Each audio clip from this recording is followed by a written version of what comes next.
Unidentified flying objects are spying on our planet. Extraterrestrials are observing us on Earth. Flying saucers have land bases here. Aliens continue abductions of Earthlings.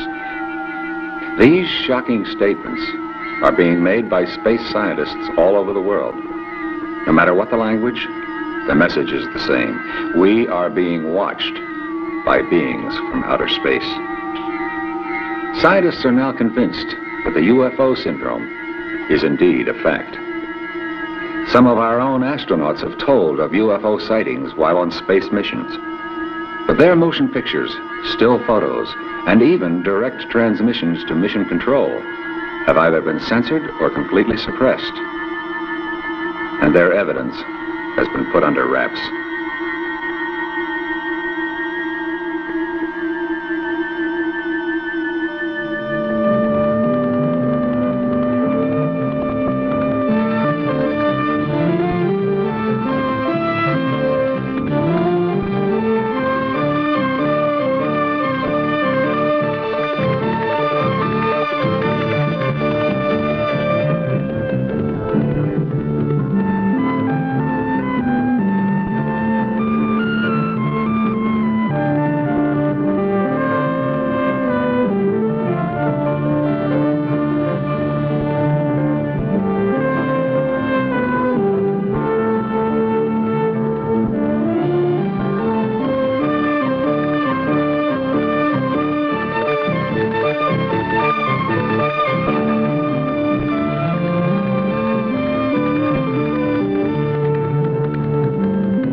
One of the most amazing close encounters recently revealed by U.S. and Soviet scientists involves our first mission to the moon. Astronauts Armstrong, Aldrin, and Collins were not there alone.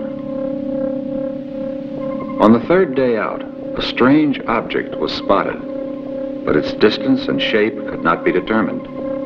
It disappeared, and the astronauts never knew what they had seen. When they neared the moon, they heard strange noises on their radio, which they thought could be a code. When Apollo 11 landed in a moon crater, Neil Armstrong reported to NASA Mission Control that two large mysterious objects were watching them. These two alien spacecraft landed near the lunar module. Buzz Aldrin took motion pictures of them from inside the module, and then continued photographing them from the moon's surface.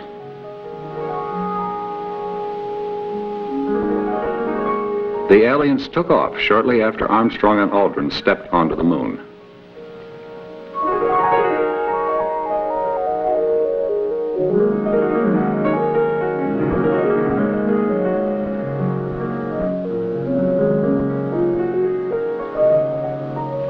As the Aldrin pictures were never released by NASA, and there were several interruptions in transmission from Apollo 11.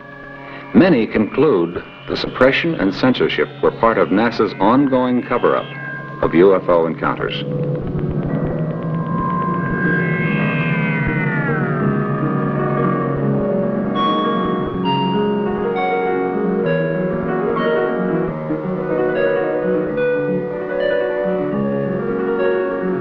Despite government's secretive attitude and the playing down of all reports, ufologists have continued their investigations with fervor.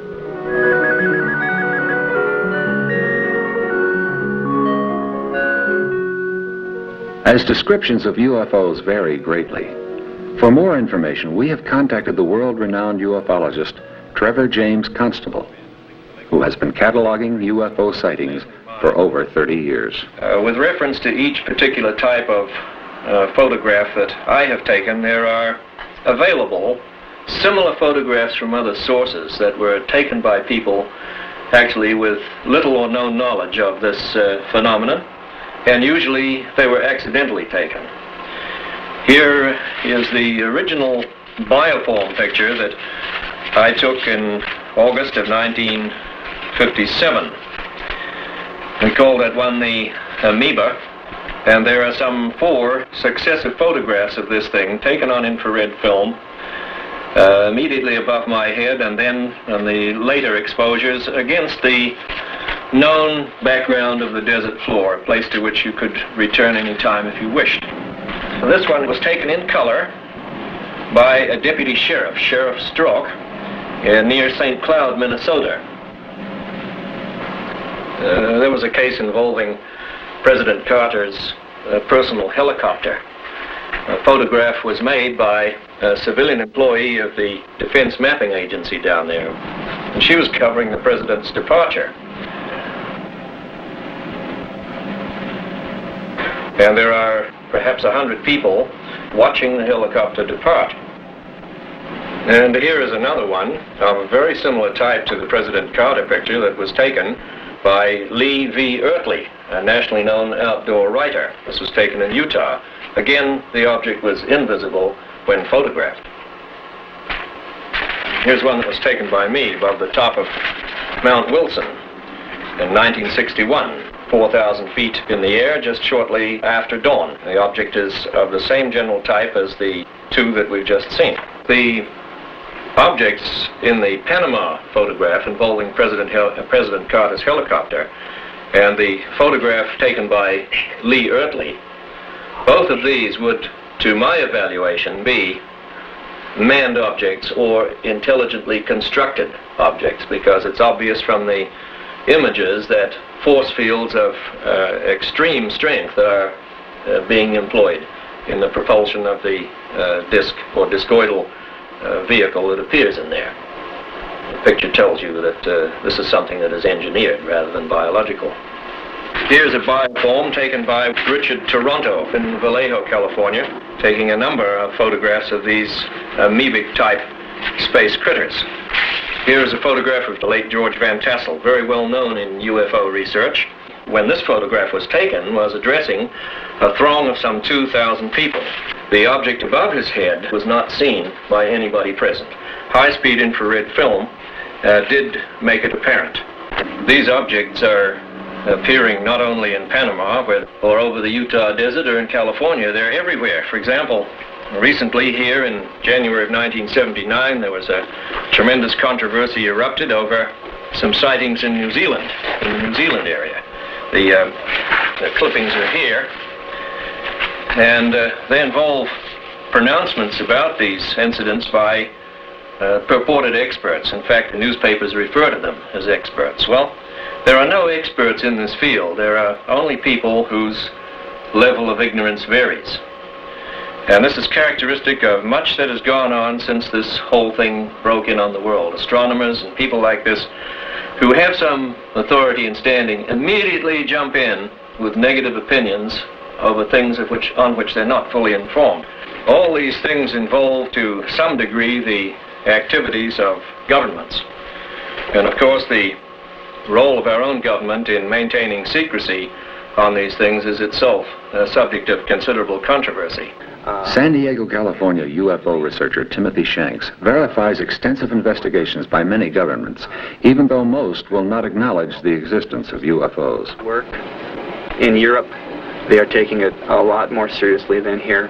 The Netherlands, Brazil is also, England is experiencing a lot of sightings. All over the world, yes, Japan is interested. The USSR is very much interested. Venezuela, Argentina, Mexico, Brazil, Norway, Sweden, the Philippines, Chile, France, and Grenada. All of these people do officially state that flying saucers do exist, and some of them go even further and say they believe that they come from other worlds. A country that does not believe in the existence of UFOs is a country of deep sleepers.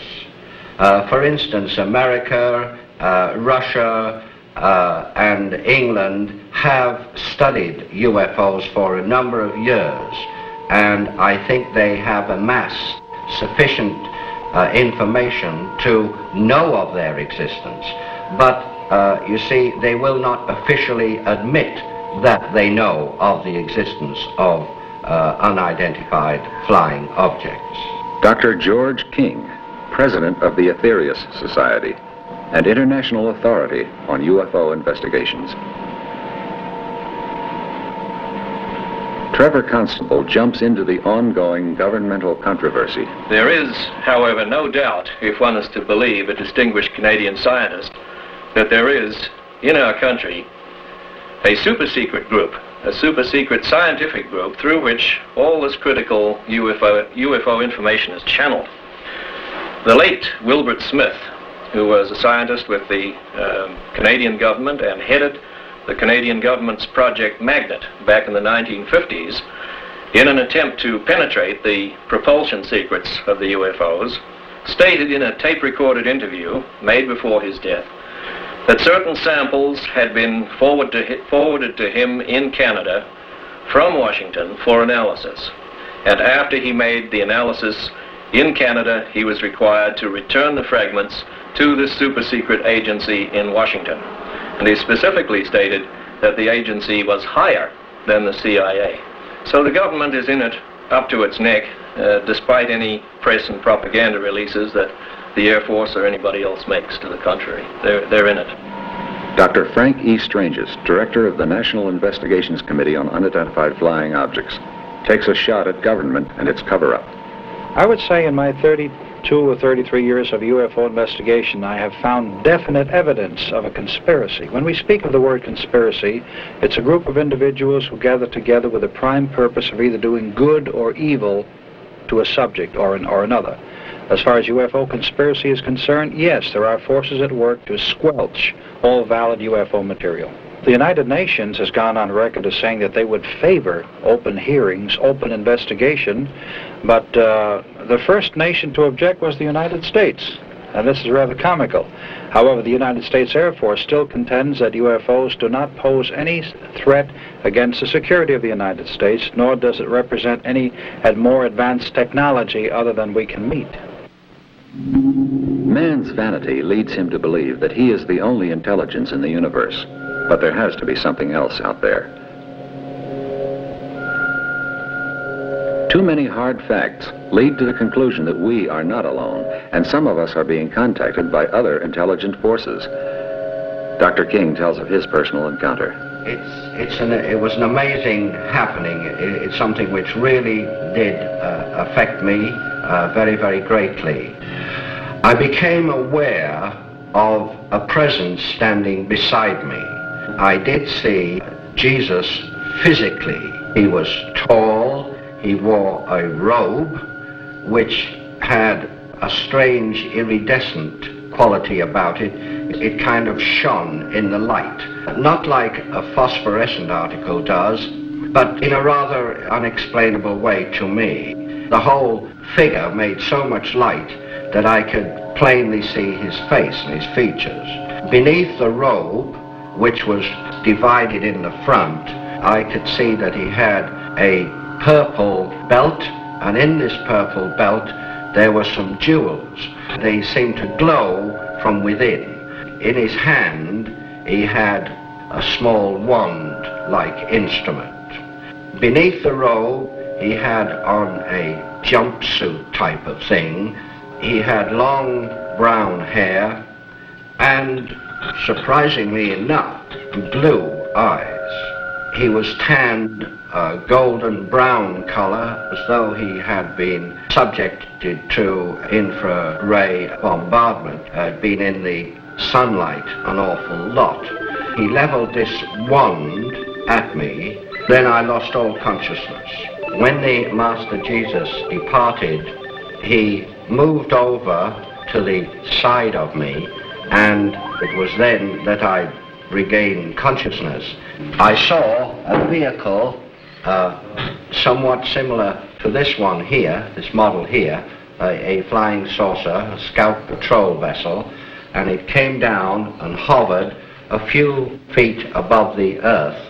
I'm not sure how many feet, because I kind of saw the bottom of it, and I saw the three little domes on the bottom, and I saw a bright green ray, very, very bright green ray, come from the bottom of the saucer like this, and Jesus stepped to one side into the ray and he disappeared.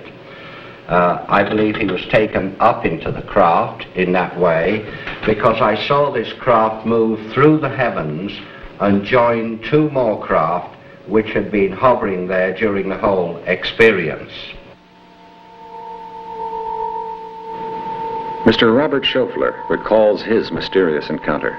I was sitting in a car, and suddenly the car was filled with a brilliant blue light. There was no sound. I looked up to the sky, and there was a beam of light coming down towards me. Then it went out, and there was nothing there. Another encounter is related by Mr. Armin in an interview in Los Angeles, California. And then I jumped up and stood in front of the tent, and a blue one flashed across the side of the mountain. Another one came over the top and lit up about 3 acres. And I turned to him, I says, "Joe, did you see that?" And he had his head covered up. And I went to shake him. And he says, "I'm asleep, leave me alone, leave me alone." And just then our campsite lit up as bright as day, and we blanked out. This photo was taken in Nanking by a Chinese soldier. An oil company employee was taking pictures from a drilling rig in Indonesia when he saw an object in the sky accelerating toward him. With one shot left, he took this photo just before it veered off. Photographic evidence of unidentified flying objects has come from all over the world. In June 1966, about 30 miles north of Albuquerque, New Mexico, this manned spacecraft was captured on film by leading UFO photographer Paul Villa. 3 years earlier, Villa shot this UFO as it passed over his head just above the trees, close enough for him to feel its heat. The saucer flipped on its edge, its lower half rotating. Then it traveled sideways while moving up and down. The ship hovered for some time. Mr. Villa estimated its size to be between 160 and 170 feet in diameter. This sighting covered a 5-minute time span. This photo was snapped near the Sandia Indian Pueblo. The angle at which the picture was taken gives the craft a cigar-shaped appearance, but in fact, it was disc-shaped. Robert Rinker, a field technician at the Chalk Mountain Laboratory in Colorado, unsuspectingly caught this UFO on film. He doesn't recall seeing it at the time the picture was taken, but did hear motor noises he attributed to a snowmobile. This impressive picture was taken by scientist Dr. Daniel W. Fry. This amoeba-type object is similar to those seen and photographed over Sydney, Australia. This was taken in the desert near Albuquerque, New Mexico on April 18, 1965. 5 hours later, in the same area, a second craft was visible for a few seconds. Flares used in a New Jersey civil defense test attracted this UFO. George Adamski shot this near Mount Palomar Observatory in Southern California. This was taken by Dr. Daniel Fry in Riverside, California. Observers from other worlds, intruders from other galaxies. However we describe them, the irrefutable facts are there. Something from somewhere has come. And through the development of the camera, the introduction of infrared photography, refined radar and sonar devices, laser technology, and many other scientific advancements, investigators have been given the tools needed to obtain tangible proof of their existence. One such investigator is Wendell C. Stevens, a retired U.S. Air Force Lieutenant Colonel. I was laying on a lounge chair in the backyard of my home, looking towards the Catalinas, and I was watching two jet fighters flying by, and as I was looking for them, ranging my eyes, I saw two little lens-shaped objects far beyond the jets, flying in a wobbling motion like a penny falling down in the last stages of falling down, one behind the other, and every time they'd turn in the sunlight, they would glint, one after the other, and they continued in a straight line until they disappeared beyond the Rincon Mountains to the east. Was there another encounter? The second time was at night. A friend had just left my house, going across town, and he was up on the northwest side near Fort Lowell and First Avenue, and he stopped his car and gone to a telephone booth to call me and say, you know those things we were talking about? I think one is going over town right now. And I laid down the phone and went out to look, and sure enough, there was a soft, luminous orange ball coming from the direction that he told me to look in. And it came almost directly over my head. And it was still approaching, and I ran back in. I told him, yeah, I see it. I'm going to go back outside. He said, wait a minute, there's another one right behind it. So I watched that, and then I watched another, and after the third one, I went back in. I said, yeah, there's quite a few. There's still more coming, and 8 of them passed over, one behind the other, about 30 degrees of arc apart. This is one of the earliest known photographs of a UFO. It was discovered in old harbor records in Oslo, Norway, and is dated July 27, 1907. Fatima, Portugal, 1917. 12,000 people saw this huge UFO, which was photographed by a local newsman. This photo has been published countless times. It was taken in Washington, D.C. on July 29, 1952, of a large cluster of UFOs surrounding the Capitol building dome.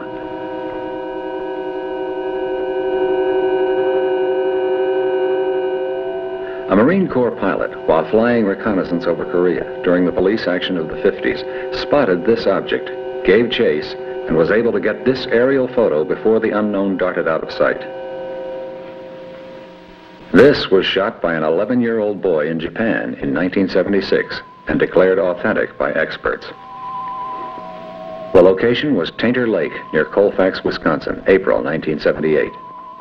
A man and his girlfriend were enjoying their afternoon of fishing when the sighting occurred.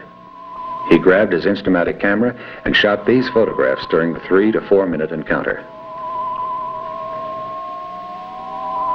Mr. Joyce and his wife Norma, on an evening walk in Hot Springs, Arkansas, spotted this UFO. Wendell Stevens continues.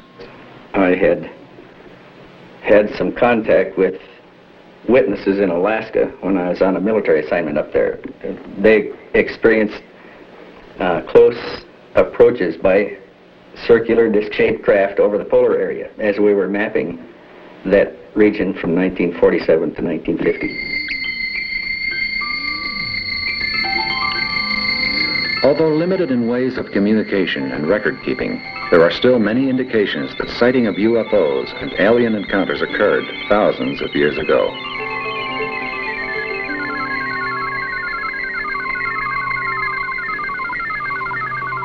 Over 15 centuries ago, these drawings were made in the Magda Caves high in the Alps, recording an encounter with a spacecraft.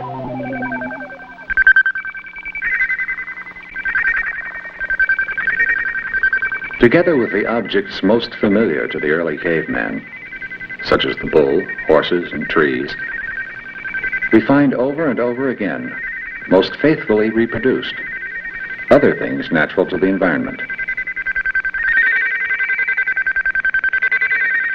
Flying discs and cigar-shaped objects that are simply known on Earth today as UFOs.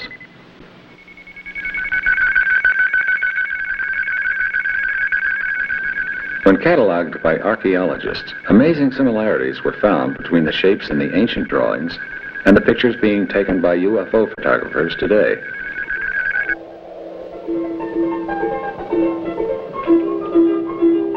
If you were to travel south from Lima along the coast of Peru, with the Pacific Ocean on your right and the Andes on your left, you would soon arrive at Nazca, a small, modest agricultural community of hard-working descendants of the pre-Incan Indians.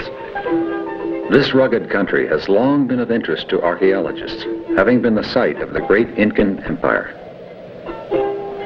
In recent years, other scientists and researchers have journeyed to this impoverished area in search of traces of an ancient civilization who kept records of visitations of spaceships and space beings. These researchers feel that much that they have found thus far lends support to the theory that aliens did come to this planet and possibly colonized. They argue that the great achievements made by the Incan Empire are totally unexplainable unless the simple Indian people had been guided by beings of much greater intelligence and knowledge. Throughout this area, startling evidence of alien visitation is found in these explicit rock drawings.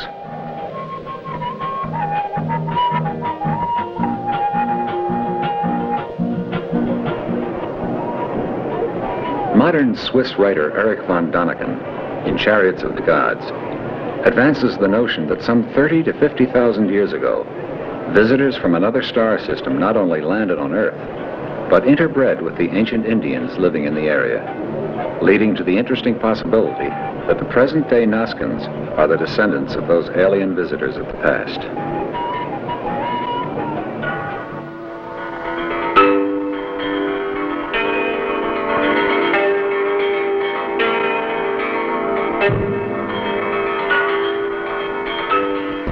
In the ruins of the great Mayan center at Chichen Itza, we can still see the bas-reliefs on the remains of the walls of the great Temple of the Warriors, and the many colorful drawings which depict spacemen and spaceships.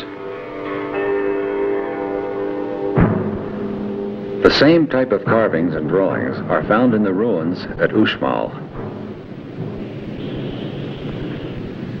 In the days when the Mayan civilization flourished, each community depended on a ceremonial center, each with its own identity and architectural style. Yet one thing they all had in common was the picture writing depicting the space beings and their ships.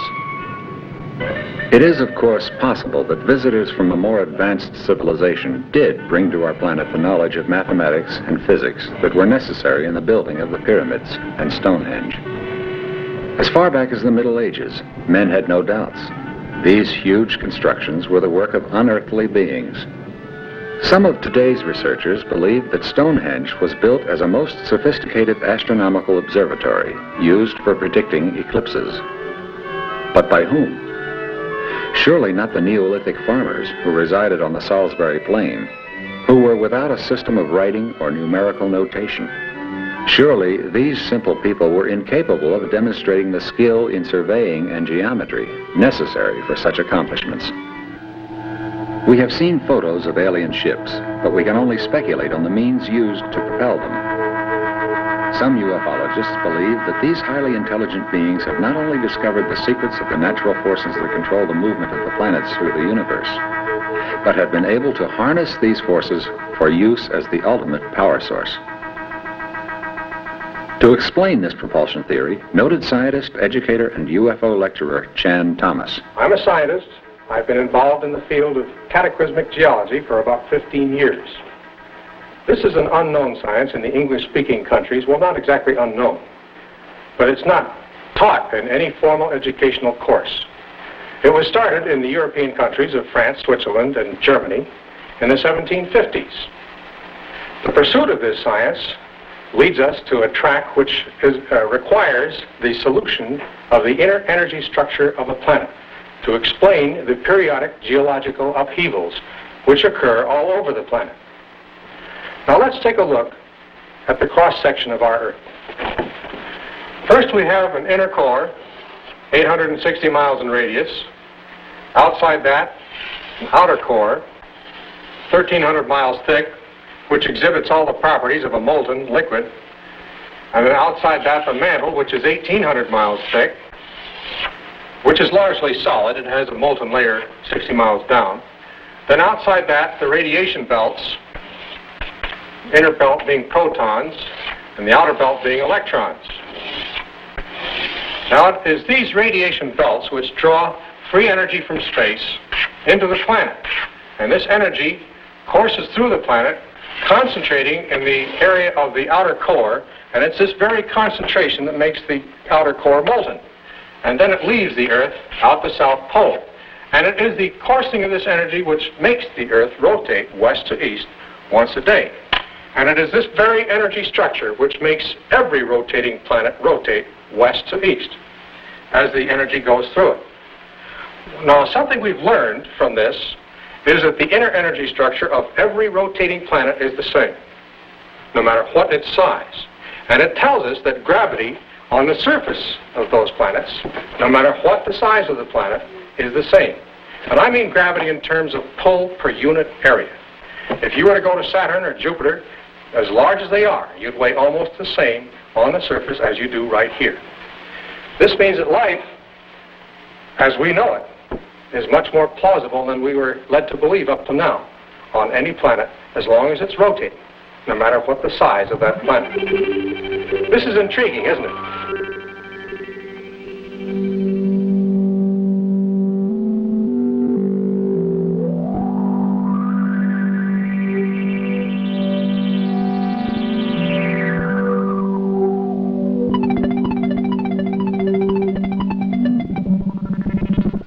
In a letter dated September 23, 1947, to the Commanding General of the Army Air Forces, Lieutenant General Twining of Air Materiel Command expressed the opinion that there was sufficient substance in the reports of UFOs to warrant a detailed study. On December 30th, 1947, Project Sign, later known as Project Blue Book, was born.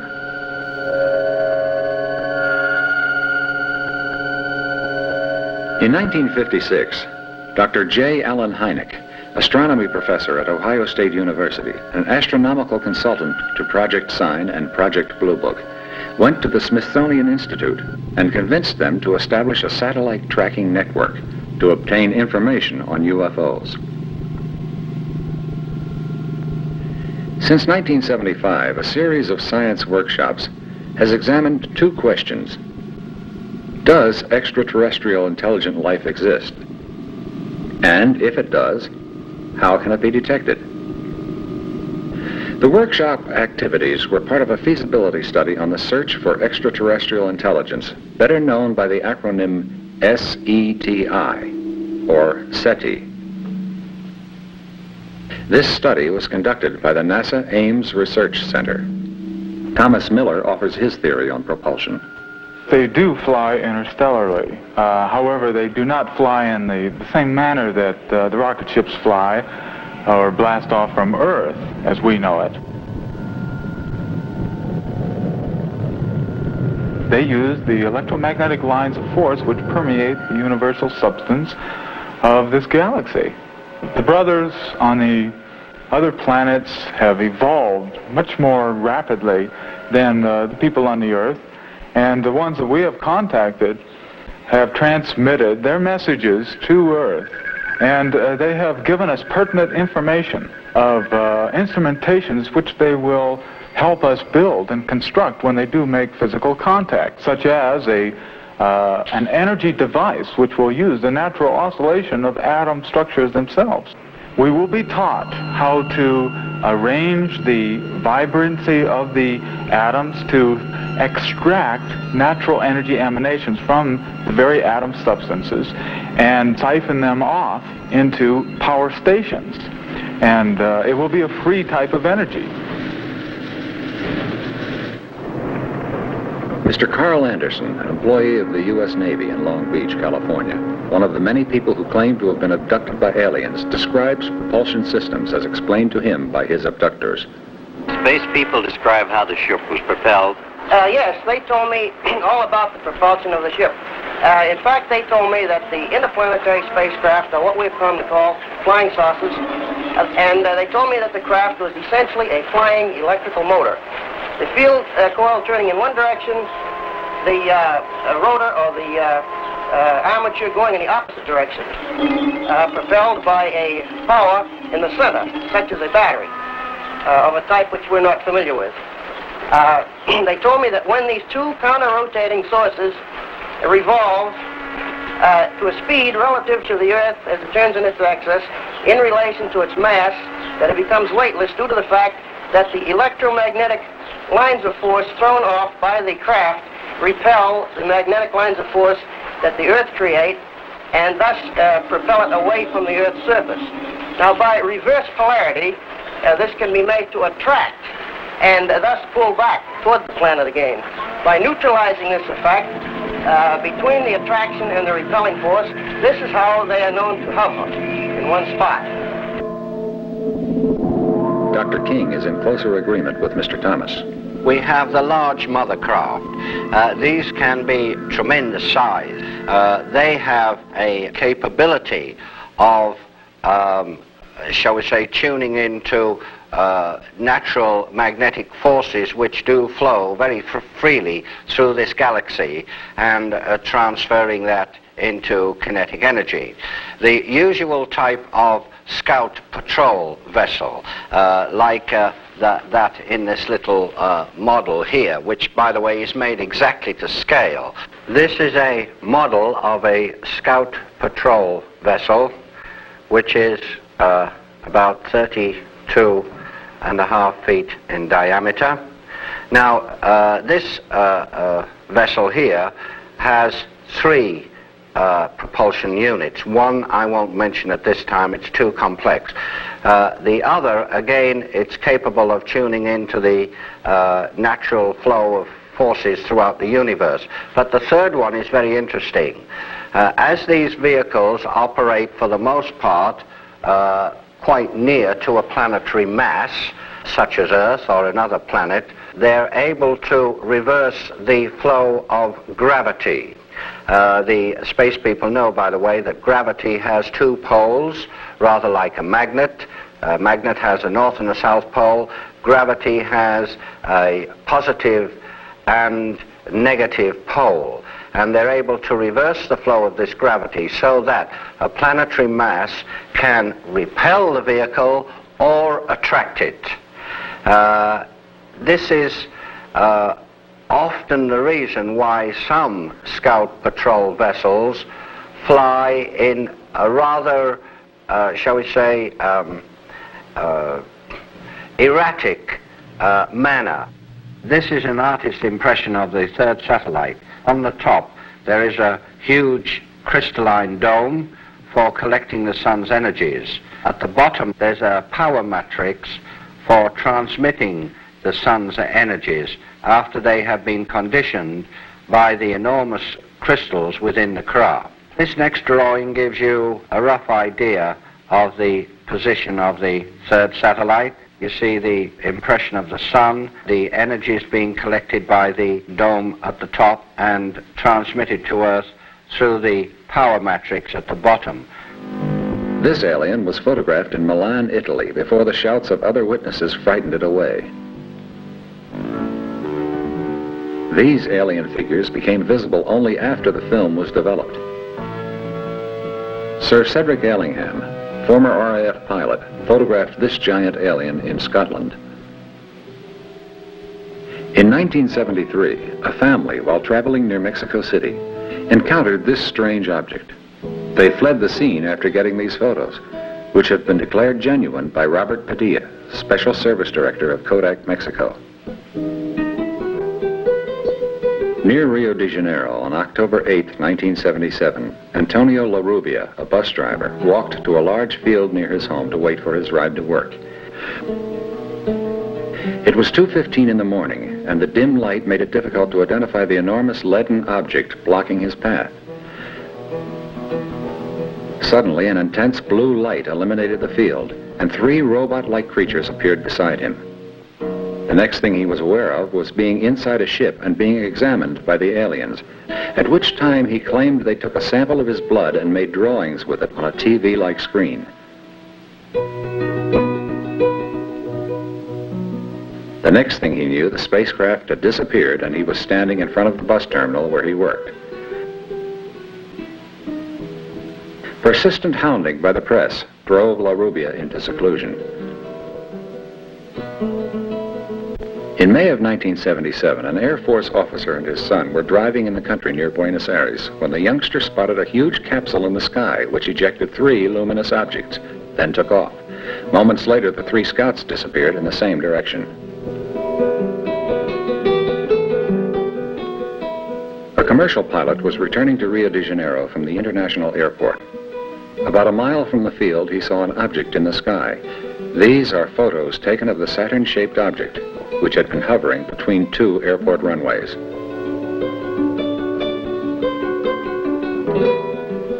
A young architect in Maldonado, Uruguay, was driving home when bright light flashed in the sky and he saw this silvery object. Fortunately for his reputation in the community, a lady in a nearby farmhouse verified the sighting. Others relate their experiences with alien beings. Robert Short tells of his strange encounter. My first encounter was in October 1958 with what I claim to be an extraterrestrial being that I've since found out comes from the planet we call Saturn in our solar system.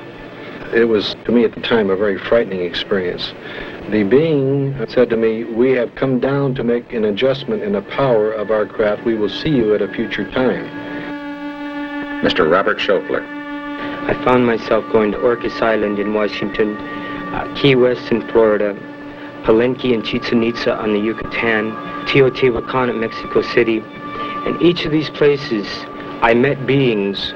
They would come up to me and know who I was, not by name, but why I was there, and they had similar purposes. Doctors King and Stranges disagree. All the people in this solar system are friendly disposed towards Earth, and they are very, very advanced people. But there are other people in other parts of, well, not only this galaxy, but galaxies beyond this, that have not been friendly. In fact, the solar system has been attacked by outside forces in the last few years. And in order to repel these forces, there was something which we might call a galactic war. UFOs have had this Earth under surveillance for many thousands of years, and if they were going to attack or cause the human race any problems, they would have done so a long time ago. But there have been a few cases where some cattle and some people have even suffered because of so-called negative saucers. Someone said if these are intelligent beings from outer space, they couldn't be too intelligent if they're visiting the planet Earth. But on the other hand, I believe that we have been a source of, shall we say, potential threat, because as one scientist put it, we can take and set the atmosphere on fire with hydrogen devices, and this could cause the planet Earth to be completely destroyed by fire, and in so doing, it could disturb the other planets in our solar system. Mr. Thomas Miller. They will be landing very soon as the Earthman receives the Space Brothers in an open and receptive way where they would lay down their hatreds, because the Space Brothers bring a whole new way of life which will restructure society as a whole. We will start to tear down the various prejudices which we have had against life on other planets and life in other worlds. Chan Thomas discusses solar energy. Let's take a look at what would happen were we to build a model of this. You know, this is a pretty good space vehicle. Oh, yes, it's limited, to be sure. It only orbits and rotates. But it's been doing a pretty good job for almost 5 billion years of just orbiting and just rotating. Well, let's build a model which we can control more than nature controls a planet. And let's build an inner core which, instead of being solid, is hollow. And let's build an outer core around it, which we'll call the shell of this model. And let's leave off the mantle, because planets, when they're born, don't have any mantles. Our mantle has grown on it since it was born. And let's have this vehicle with its own radiation belts, inner belt of protons and the outer belt of electrons. And these actually form donut lenses, as I like to call them, to draw free energy from space into this model, and it courses around the inner core. Now, with the polar structure, unlike that of planet, first with one north pole, as any planet has, but 3 south poles instead of 1 south pole on our model.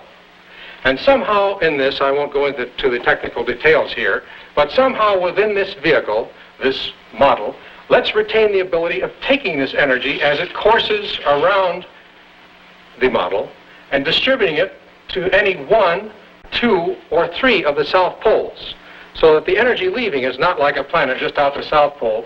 We can make it go out in any direction we want to, horizontally if we want to, or vertically by summing the outputs of the 3 poles. What we have done here is to build a freely navigating planet, and we can build it to any size we want, small, large, and we find that the larger we build it, the easier it is to build it. In essence, what we've done is to build a vehicle which will do everything that these UFOs are supposed to be doing, as claimed by the people who have seen them. Well, what about UFOs?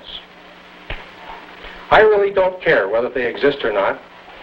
I think the problem is to build one. Let's get on with the business of building these vehicles. And if the UFOs are there, we'll join them. And if they're not there, look how far ahead we'll be.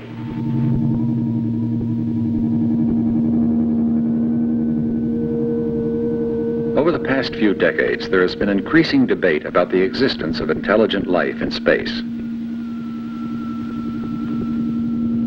More recently, there has been a growing interest in the ways of detecting intelligent extraterrestrial life forms.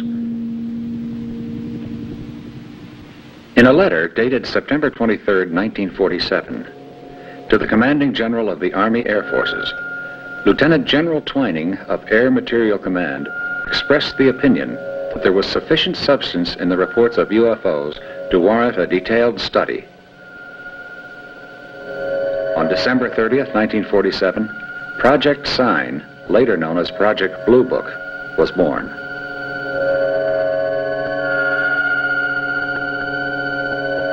In 1956, Dr. J. Allen Hynek, astronomy professor at Ohio State University, an astronomical consultant to Project Sign and Project Blue Book, went to the Smithsonian Institute and convinced them to establish a satellite tracking network to obtain information on UFOs. Since 1975, a series of science workshops has examined 2 questions. Does extraterrestrial intelligent life exist? And if it does, how can it be detected? The workshop activities were part of a feasibility study on the search for extraterrestrial intelligence, better known by the acronym SETI, or SETI. This study was conducted by the NASA Ames Research Center. Project Blue Book, begun as Project Sign in 1947, assigned its staff to carry out 3 main functions. First, try to find an explanation for all reported sightings of UFOs. Second, determine if UFOs pose any threat to the security of the United States. Third, determine if UFOs could contribute any advanced technical or scientific knowledge. Blue Book officers were stationed at every Air Force base in the nation. The project produced what the Air Force considered a satisfactory explanation for most of the nearly 13,000 sightings reported through 1969. Of the unexplained UFO incidents, the official statement is, the description of the object or its motion cannot be correlated with any known object or phenomenon. On the basis of Blue Book reports, the Air Force drew the following conclusions. First, No UFO has ever given any indication of threat to the national security. Second, there is no evidence that UFOs represent technology beyond present-day scientific knowledge. Third, there is no evidence that any UFOs are extraterrestrial vehicles. Many skeptics charged that the Air Force was not telling all that it knew, and the transfer of the responsibility of UFO research from the Air Force to the University of Colorado in 1969 did little to end the suspicions and outright accusations of cover-up and censorship.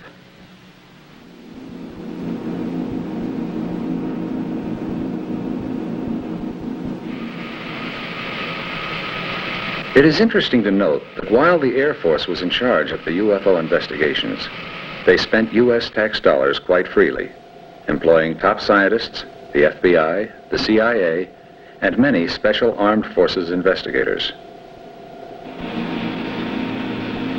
For nearly 30 years, the Air Force kept its files classified. But now, with the release of the Project Blue Book reports to the public, you can read for yourselves the actual interviews, reports, and transcribed conversations of witnesses to UFO activity, and draw your own conclusions. UFOlogists now agree we must turn to the scientific community, not the military, for UFO investigations. Scientists differ in their speculations as to the kind of life forms which may exist in outer space.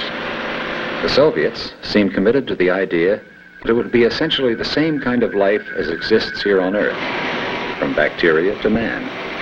In Western scientific circles, many possibilities are explored. Life based on ammonia, or even inorganic compounds. All over the world, researchers are simulating the conditions of other planets in the laboratory in order to see if bacteria and other simple organisms can survive. In many cases, the Earth bacteria has shown remarkable endurance and adaptability.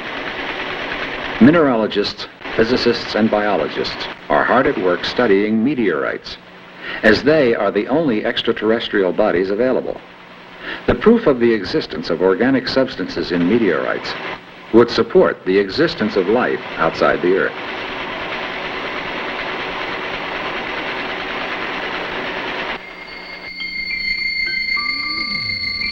If there are extraterrestrial civilizations out there, what is the best way to communicate with them?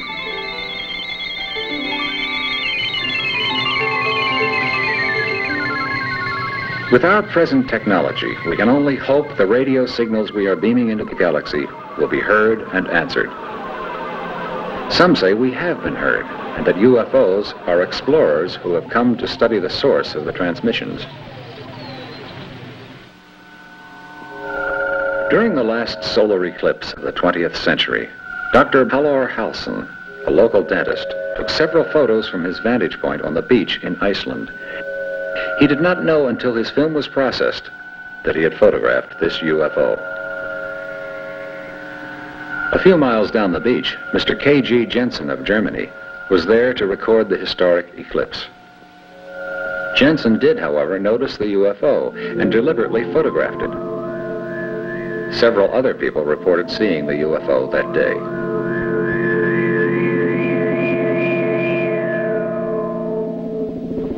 This was taken in Lublin, Poland, August 30th, 1977, by a photographer who still lives behind the Iron Curtain and asked to remain anonymous.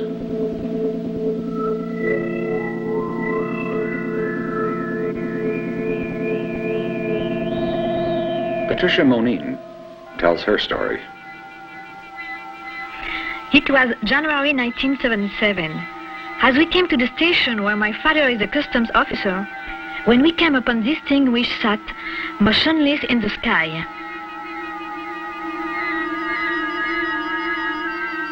Professor A.Y. Bonillo took this on August 12, 1883. Millions of light years separate us from other galaxies. So even though the thought of interplanetary travel is most appealing to the human imagination, it is not possible with our present technology. However, there could be civilizations in the universe that are far more advanced than we are, that have developed not only the means for communication, but also the means of interplanetary transportation. Mr. Woody Atkins deliberately set out to photograph UFOs reported in the vicinity of Lawrence, South Carolina on January 31st, 1978. He had 2 cameras, both equipped with ultraviolet filters. The 2 rolls of film were sent to different labs for processing. The original slides from roll 1 were lost. But fortunately, the originals were returned on the second roll, and they were computer enhanced. These are the results of that procedure. Notice the amoeba-like appearance of the object after being examined by the computer. This particular form of UFO has been the subject of great study by Trevor James Constable, pioneer UFO investigator. Amongst the things that I've discovered, I feel that the most important is the establishment of 2 main classes of these objects. In other words, the introduction of what I consider to be the first qualitative element in the whole subject. This is the division of these multiform phenomena into 2 main separate divisions. On the left, the most commonly accepted and commonly recognized bracket of phenomena, those objects that appear to be structured ships capable of interplanetary space flight or flight even beyond that. In other words, high-performance craft. And on the right, in the other main bracket, are living organisms that are native to our atmosphere and which represent a whole new branch of biology and indeed a complete biological revolution. And I'm the individual who first extensively photographed this level of life, although it has been sporadically photographed through the years, accidentally photographed by many people.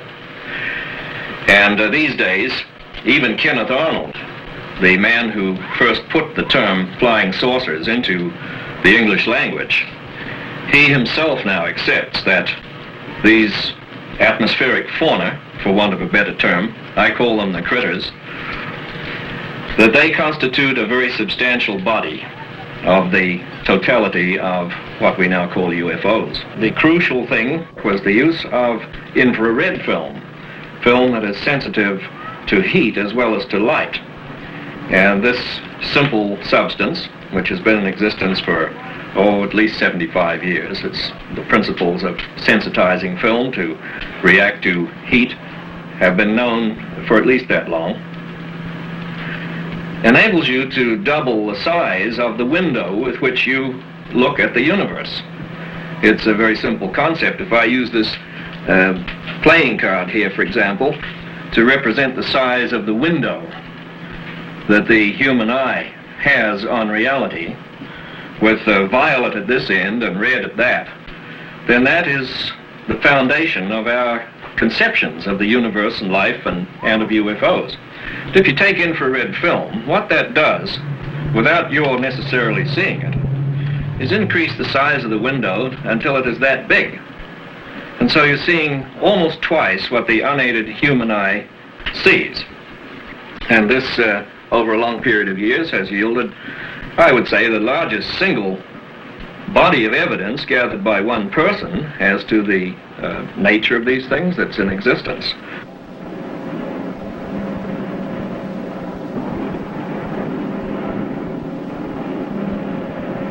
The critters, as I call them, the living organisms of whatever kind in the atmosphere that are unseen. And they are self-contained mind-body units just like we are. A human being, when all said and done, is an integrated mind-body unit. And these organisms are of the same order as that, although much lower on the evolutionary scale than we are. On the other side, you have what are obviously manned constructs. They are devices of some type that are propelled by manipulations of energy that we do not yet technically understand, and to which we are just beginning to gain fringe access. But the two aspects of UFOs, the critters on the one hand and the craft on the other, each of which have to be given equal value in an objective investigation. These two things are mutually confused because the energy form involved is the same. The energy that propels the critters is used technically by the ships. That's the way I conceive of it as being put together. One of the most interesting aspects of the UFO syndrome is the recurrence of reports of abductions of Earthlings by aliens from outer space. One of the oldest organizations involved in an investigation of abductions is the Aerial Phenomena Research Organization, headquartered in Tucson, Arizona. We interviewed its co-founder, Mr. Jim Lorenzen.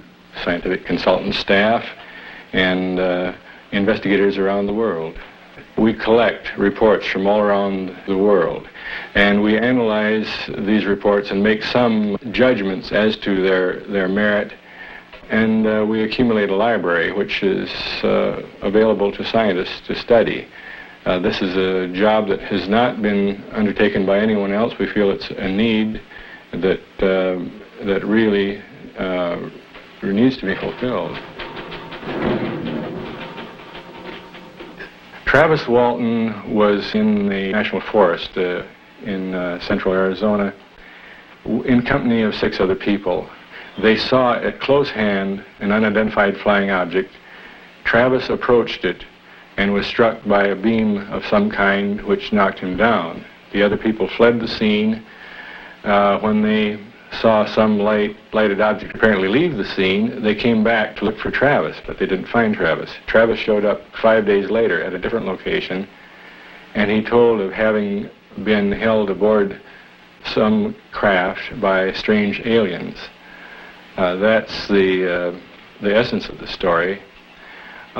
It was quite a difficult one to investigate. When Travis first appeared after this experience, he was in bad physical shape, and our first approach there was to get him to some medical doctors. The witnesses in the Travis Walton case were subjected to polygraph tests because they were suspected of having done away with Travis, and the test took place 5 days after the incident. All of the 6 that took the test passed except one, and his test was determined to be just no test because he couldn't calm down even in answering his own name. He was upset about the idea that he might have done something to Travis. But all these men passed the test that they had seen an object. Travis was subjected to the first test 10 days after his disappearance, and that test was poorly administrated, and it was done under bad circumstances, and he failed it. We went back testing under the ideal conditions, and he passed, and he has since then passed additional tests, and he has passed the PSE test administered by the inventor of the machine. The PSE test determines stress in the voice, the assumption being that a person lying will show stress in the same way that polygraph picks up stress. Now, we use this quite often when we have just single witness testimony and we have it on tape, because all we need is the tape. So it's a very convenient tool for truth verification. We conclude that Travis Walton was telling the truth about a real occurrence to the best of his ability. In the most unusual encounter ever reported, an Italian security guard was abducted for an incredible 4th time.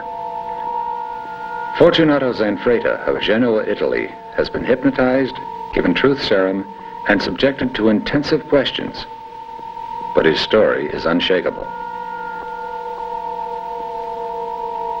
Zanfretta's first 2 abductions, both in December of 1978, were followed by another in July of 1979.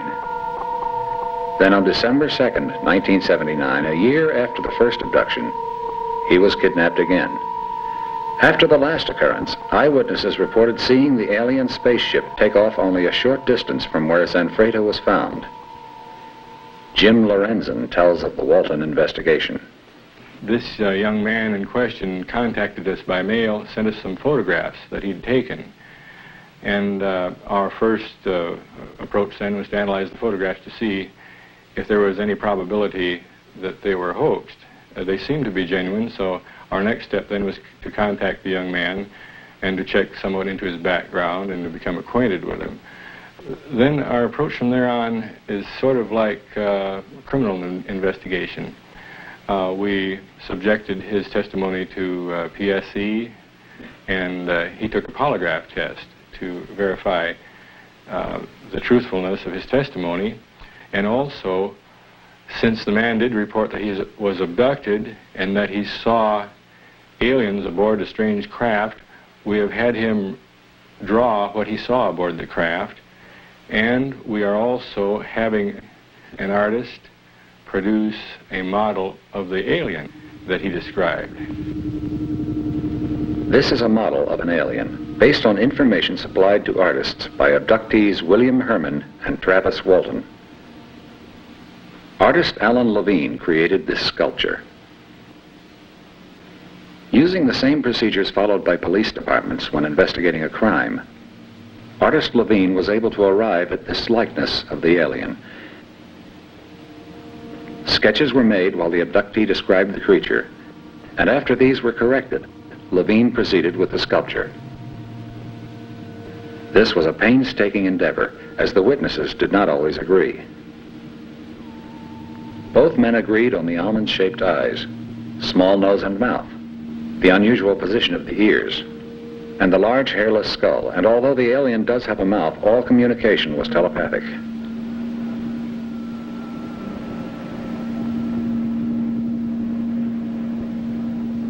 We try not to coach the witnesses in any manner by facial expression, because we find, for instance, that quite often the subject of some kind of an encounter is looking to us for answers and is trying to please us. So we have to avoid that part in order to get an objective report. I think that our first concern that we always show is the welfare of the witness. Abductee Robert Short. I began to understand that my work would be through the auspices of the solar government on Saturn in this system. Alan Michaels tells of his abduction. I was enveloped in a shaft of light, and as I went up this shaft of light, I just looked back, saw my body, and went right up out of it into a mothership in outer space. Your memory is very vivid, very sharp.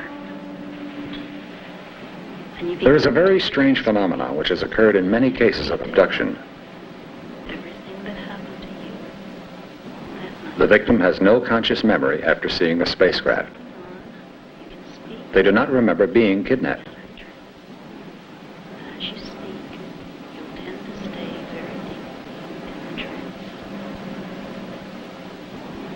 Vicki Davis didn't remember being abducted until she was regressed under hypnosis by a qualified medical doctor.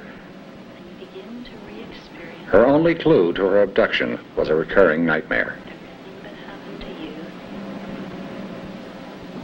Because she does not wish the publicity or notoriety, the doctor treating Vicki has asked to remain anonymous. This actual hypnosis session has been edited due to time limitations. From this point on, you can speak without coming out of the trance. As you speak, you'll tend to stay very deeply in the trance. Your memory is very vivid, very sharp.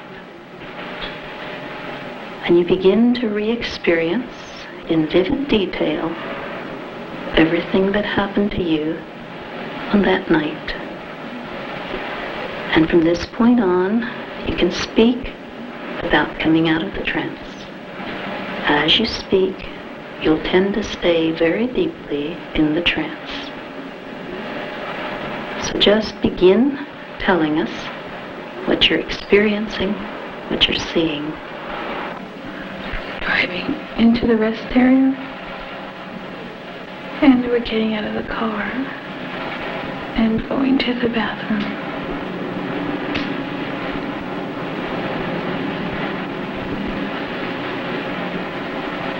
And we're looking for a phone. Why do you want a phone, Vicki? Because because we're seeing some type of a crash, a big light in the sky. It was terrible. We want to call the police to tell them.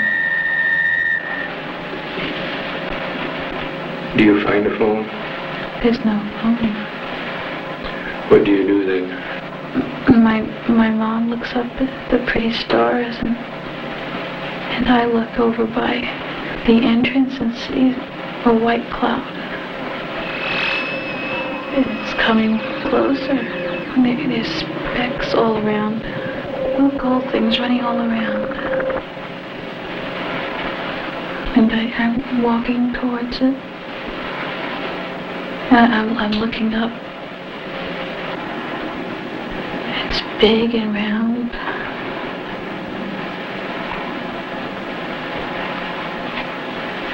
Can you see into it?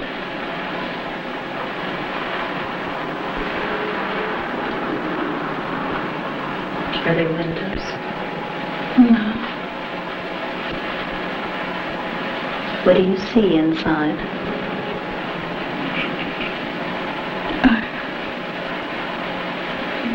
I'm on a table now. Like a table, but it's not a table. How is it like a table? It's long, and it's off the ground. Do you know how you got there? No. Tell us what happens on the table. Can you tell us about that? There's light coming from it. And they have some type of a thing. When you say that there are some things, can you be more specific and tell us what sort of things you're talking about? They're big energies, very glowing, and they move.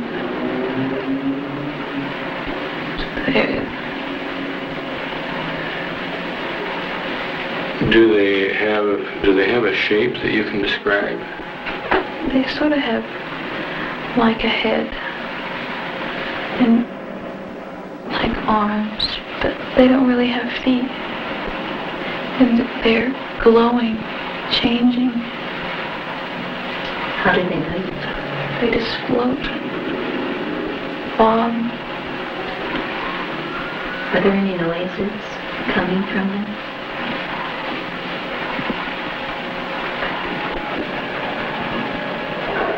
Do they have eyes, faces? They have some black spots, 2 black spots. How many are there? 3, 4.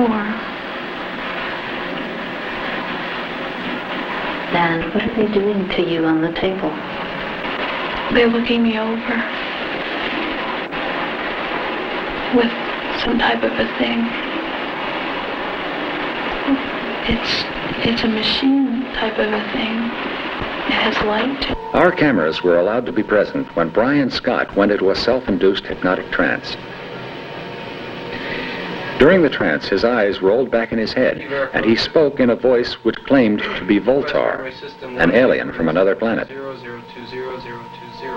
Testing proved the voice was not that of Brian Scott. Yana, go. 020-020. We understand that the probe wishes to impart information at this time. We're willing to receive this information now.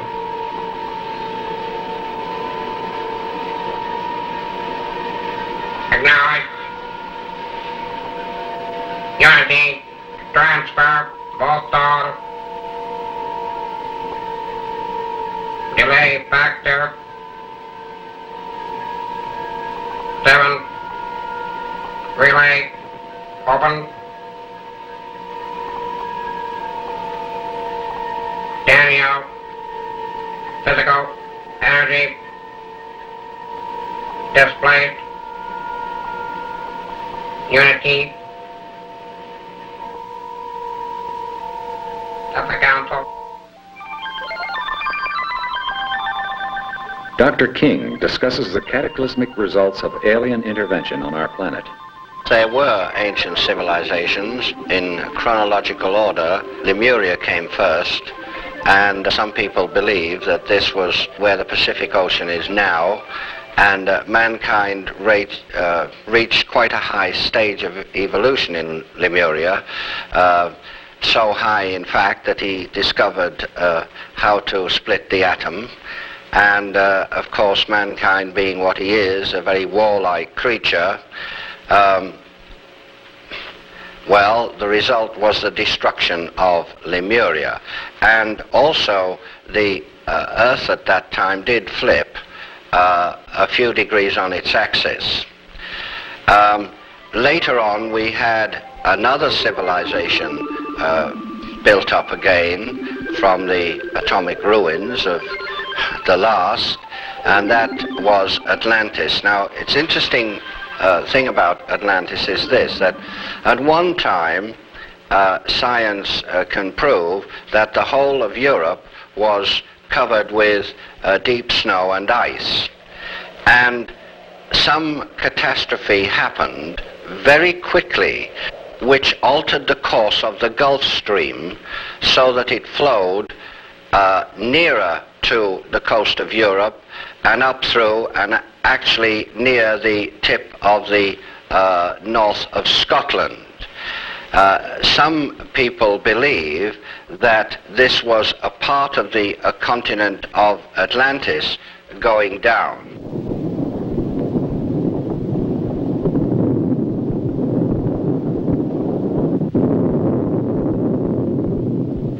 Two of the most ancient books on earth are now translated from the Sanskrit into English, and they do talk about Vimanas, which were flying machines, and they do talk about two atomic weapons that were used. One, the Brahma weapon, and the other called Indra's dart. There was an atomic war, and the result of this atomic war was the destruction of Atlantis. Again, it's very interesting to note that people are now making quite some discoveries in this regard. For instance, they found a huge road about 100 foot beneath sea level. This road is made of very, very large stones which do not belong in that area, and these stones are fit very, very closely together. The stones, they estimate, weigh hundreds of tons each, and it's possible that the Atlanteans had powers which we do not have today. Are they trying to communicate with Earth through Vicky? What is the meaning of this strange writing, which bears a remarkable resemblance to the ancient Sanskrit?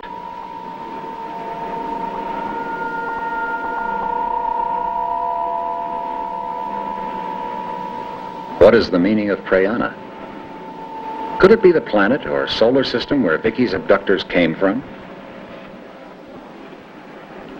Doctor, is Vicky's case valid or unusual? Yes. I believe that she had a very valid experience, and this is corroborated by the regression of her mother to the same event. And while her mother was not abducted, her mother did describe a period of time lapse. Why do you, as a highly regarded medical doctor, investigate these abductee cases? Because I've had a personal UFO experience. I have seen UFOs in my own experience, and that's why I am interested in it. Was that a frightening or traumatic experience for you? No, simply a sighting. I see. Do you think someone could be abducted or taken away and have no conscious memory of such an occurrence, Doctor? Not forever, no. I think it can be temporarily blocked, yes. Doctor, are you treating others with experiences similar to Vicky's? Yes, there are several, maybe 3 or 4, that are possible abductees, but they're still in the preliminary stages. and we need to have further investigative sessions with them. Is hypnosis always an effective tool in these abduction cases? That varies with the individual. Everybody differs in their ability to go into hypnosis, and also they vary in their ability to go into a depth of hypnosis. It requires a fairly deep trance for regression. Could you tell us a little more about regression, Doctor, and how it works? Regression is simply taking the person back in time, in memory, to an event that had significance to him. Police departments now use hypnosis to try to learn the truth in criminal cases. Are you aware of this? And if so, what is your opinion? Yes, I think they're using it more and more, although I question the validity of such investigations because... Dixie Yetarian has asked her opinion of the possibility of extraterrestrials visiting our planet. I wouldn't want to discount the possibility, but I have to tell you that I'm a skeptic as far as most of the claims that are made. I feel that we probably are, well, that we would have to have tremendous egos if we were to feel that we're the only life forms throughout all of the universes. But I honestly don't feel that there are very many people who have had any contact with them. Tell me, Dixie, how do you explain the fact that even under testing, the abductees' stories remain unchanged? You know, in my classes, I teach my students to go into a meditation in which they have an experience in which they go up onto a mountain and then they materialize for themselves an old man who has all knowledge, and they can ask all kinds of questions to this person. The person is actually an aspect of their own personality. And if they were to have had such an experience in a meditative state without being told first that this was an aspect of their own personality, they might think that this was an extraterrestrial being or something. It's very possible that these people are in contact with some aspect of their own personality and are just self-deluded. I honestly don't believe most of the experiences, although I have to say that most of the people I talk with who claim such experiences are very sincere. They really believe. To those who have had these experiences, they are very real. One such person is retired Air Force Colonel James McNamara, former press advisor and public information officer to General Van Fleet with the 8th Army in Korea. He is presently involved with city government in Los Angeles, California. Colonel McNamara. During my twofold career as a radio news reporter and a military man of some 23 years of service, I've encountered a number of incidences in the field of UFOs or unidentified flying objects to honestly believe that they are here, that they are real. For example, in 1954, I'm convinced that I had a sighting of a triangular formation of flying saucers over the coast of Santa Monica. At that time, I had reason to look to the skies. I was on a street intersection in Los Angeles, some 6 or 7 miles east of the city boundary of Santa Monica, and I was surveying the skies because I had been doing radio broadcasts for some time and had been capping them with weather forecasts. Unfortunately, the weatherman had been erroneous for the past 2 or 3 days, so I was looking to the skies to see if tonight he was perhaps right in predicting April showers. Now, my gaze was captured by 3 luminous discs over the coast of Santa Monica, arranged in triangular fashion. I watched these discs for approximately a minute, and then suddenly, with intervals of 2 or 3 seconds between the disappearance of each disc, they disappeared, one followed by another, and they all went in a path of a northwesterly direction, leaving no trail whatsoever behind them. What was incredible was the fact that they seemed to vanish as if the sky was nothing more than a sponge. That's how fast they seemed to disappear. Several months later, I had the opportunity of covering a story for a magazine, Pageant Magazine, a story, the locale of which was in San Fernando Valley. This had to do with a UFO sighting and a subsequent cropping of some very fine material, mysterious material if you will, which I like to call angel's hair because it resembled the angel's hair which we decorate our Christmas trees. Now the story itself was not too impressive to me. It was an impressive story, but the real impressive thing to me was the fact that the United States Air Force dispatched a major to interview me as the author of the story and the people to whom I talked to get the story, which demonstrated to me that the United States Air Force regards the UFO and any phenomena attached to UFO certainly as within the realm of possibility and probability, certainly not on the borderline of science fiction. Mr. Michael Barton, California author and lecturer, does not doubt his experiences. The people who were with him at the time of the sightings believe it too. I have seen UFO on a number of occasions. One time at Harmony Grove, California, when we were at a convention, a saucer did appear, and a number of people saw the flying saucer directly over the lecture hall. This was in 1960. Recently, as recently as July 15th, 1965, I was with a party of 6 people, and we did observe 3 UFO demonstrating their maneuvers over Lake Elsinore, California, for 3.5 hours. We observed them through binoculars.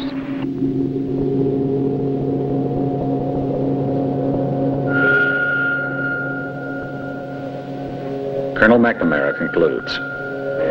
I have talked during my career as a reporter with many, many people who have had sightings of UFOs and who have given me the complete impression that they too, as I feel, believe that UFOs are real and that there are visitors here in our Earth from outer space. Alan Michaels makes a startling claim. There are some 2 million people in telepathic bodies on this planet now, making ready to receive Earth people to bring them into the kingdom of God. Dr. King claims there are at least 3 people from another planet living on Earth today. Ruth Norman, known as Space Ruthie, while preparing for the arrival of more extraterrestrials, speaks from her California base. Greetings, Earth people. I am your Space Fleet Coordinator. I'm the forerunner for the space people who will be landing before long now on your Earth planet.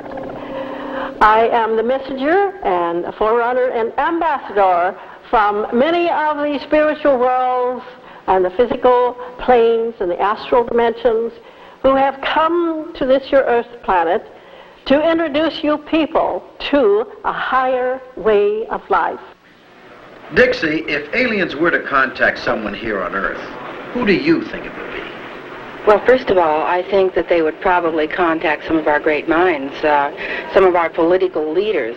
I really don't think that they would channel through so-called mediums and give information about the nitty-gritty affairs of a person's life. These mediums who claim to be channels for extraterrestrial beings, people come to them and ask about their love life and their business concerns. I really don't think extraterrestrials would be interested in that.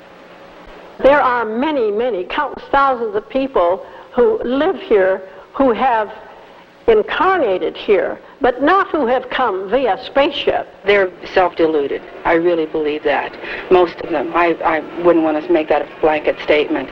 The ones I've met.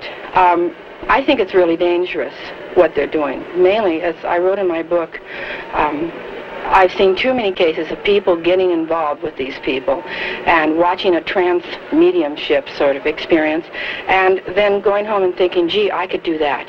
And they go into a trance experience and maybe contact some aspect of their own personality that they've sublimated, some fear or anger, and then bringing that forth and not being able to deal with it, and they end up on a psychiatrist's couch or at their priest's. Not all sightings can be dismissed as unreliable. An object standing still in the sky over England was photographed by an airline pilot taking home movies while on holiday. It hovered for quite a long time, and he knew it was definitely not an airplane. He continued filming it as it streaked across the sky, leaving a visible trail.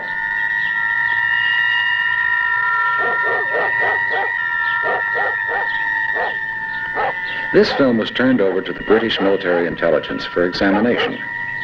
After extensive investigations, they were unable to identify the streaking object, and they classified it a UFO.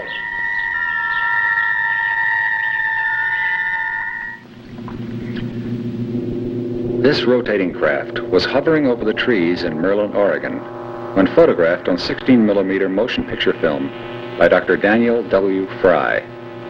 The same rotating ship was also photographed 700 miles away in Joshua Tree, California. Dr. George King. Almost always when people have a close proximity sighting, that is a UFO very near to the road, for instance, if they're driving along in their car, the car engine will stop and the headlights will go out, etc. This is common. It's happened all over the world. From his patrol car, Val Johnson saw a bright light in the sky. He recalls only the sound of shattering glass. Then, he was 854 feet from where he started. The engine was dead, the clock and his watch were stopped, and his face and eyes were burned.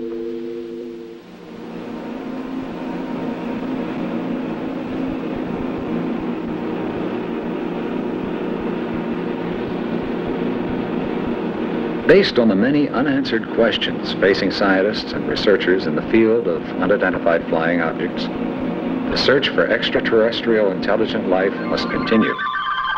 We must, as recommended by SETI, establish a listening network with greater capacity, perhaps by the use of space probes or other satellites.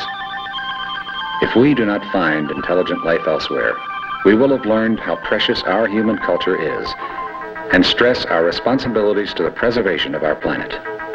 On the other hand, were we to hear but a single extraterrestrial signal, we would know one great truth. It is possible for a civilization to maintain an advanced technological state and not destroy itself.